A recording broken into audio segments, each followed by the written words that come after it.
الحال ہمیں صرف اتنا ذہن نشی کرنا ہے کہ الف ہمیشہ خالی ہوتا ہے، اور الف کے اوپر اگر زبر آ جائے تو وہ کس چیز میں تبدیل ہو جاتا ہے؟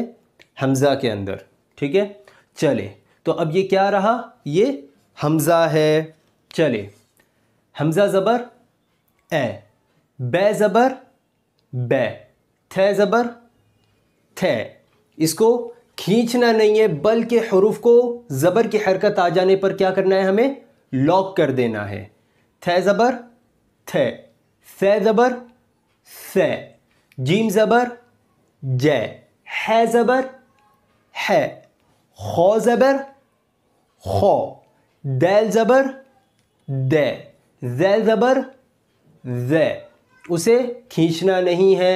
رو زبر رو، زے زبر زے، سین زبر سے، شین زبر ش.